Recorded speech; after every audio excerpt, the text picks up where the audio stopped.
গভীর চিন্তায় মগ্ন হয়ে বাংলার সবচেয়ে বড় সুপারস্টার দেব। হ্যালো ফ্রেন্ড, নতুন একটা ভিডিওতে সবাইকে স্বাগতম। আজকে কিছুক্ষণ আগে দেবদা তার অফিসিয়াল পেজ থেকে এই এই দুটি ছবি কিন্তু পোস্ট করেছে। দেখা যাচ্ছে অফিসে একেবারে গভীর চিন্তায় কিন্তু মগ্ন হয়ে একেবারে একটা লুক, খাতরা একটা লুক দিয়ে কিন্তু বসে আছে। একেবারে মানে কি বলা যায়, এটা প্রতিশোধের যে আগুন তার চোখে কিন্তু এটা জ্বলে আছে, তবু কুলভাবে কিন্তু চেয়ারে বসে আছে। দেখে মনে হচ্ছে একটা অফিস। তো কি এই টেক্কা দেবদার আপকামিং যে সিনেমাটা আসছে, পুজোতে আসবে, এবং তিনি এটা লিখে দিয়েছে পুজোতে আমরা আসছি টেক্কা নিয়ে। তো পুজোর যে বক্স অফিস সেটা কিন্তু একেবারে দেবদার দখলে করে নিল আজকেই। আর গতকালকে দেবদার যে ঘাটাল সাংসদ থেকে কালকে ভোট পর্ব মিটে গেছে। অনেক ব্যস্ত ছিল 3 মাস, তার জন্য কোনো আপডেট আসেনি 3 মাসে।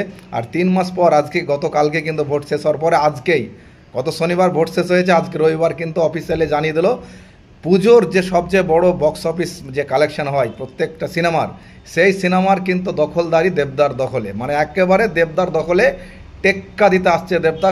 টেক্কাতে কেউ কেউ টিকতে পারবে না। দেবদার যে দাড়ির লুক জাস্ট অসাধারণ লাগছে। তাছাড়া যেটা সবচেয়ে বলা বাহুল্য, যেটা বলবো, সৃজিত মুখার্জির সাথে কিন্তু 2য় নম্বর সিনেমা এটা। এর আগে জুলফিকার দেখেছি, জুলফিকারে দেবদার একটা অসাধারণ একটা কিন্তু পারফরমেন্স ছিল। দেবদার কোনো ডায়লগ ছিল না, তার চোখে যে মানে চোখেই ছিল তার দেবদার কিন্তু ডায়লগ। জুলফিকার সিনেমাতে কোনো তার যে কোনো ডায়লগ ডেলিভারি থাকবে মুখে, এরকম ছিল না। দেবদা বোবা ছিল ক্যারেক্টারটা, কিন্তু এবার দেবদা কিন্তু বোবা থাকবে না।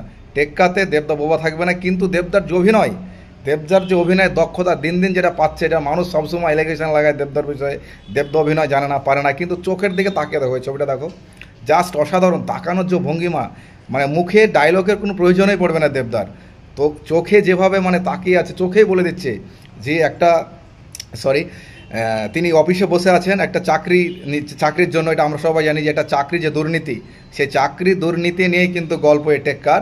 আর দেবদা একটা মানে বোঝা যাচ্ছে একটা অফিসে বসে আছে, জাস্ট অসাধারণ লাগছে। বড় বড় চুল, বড় বড় দাড়ি, তাছাড়া আরেকটা লুক থাকবে দেবদার ক্লিন শেপ থাকবে, আরেকটা ইয়ং দেবের যে কোনো দাড়ি থাকবে না, ওরকম একটা চেহারা থাকবে। আর এটাতে দাড়ি আছে, জাস্ট অসাধারণ লাগছে এই লুকটা।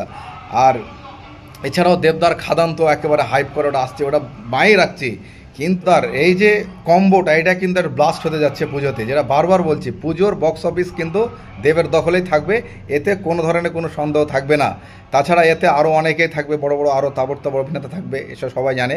তো সৃজিত মুখার্জির একটা ফ্যান পেজ আছে আলাদা, এবং দেবের যে ক্রেজ বর্তমানে, সেটা গতকালকেও দেখেছি। দেবদা এখানে লাইভ করেছে, মানুষের যে মানে একটা ভালোবাসা, মানে উপচে পড়া ভালোবাসা কিন্তু তৈরি হয়েছে দেবের প্রতি লকডাউনের পর থেকে।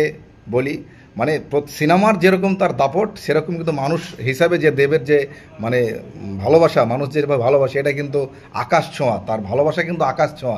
সেই দিক দেখতে গেলে কিন্তু জাস্ট একটা ব্লাস্ট হবে পুজোতে। আর Dev is Dev, king is king.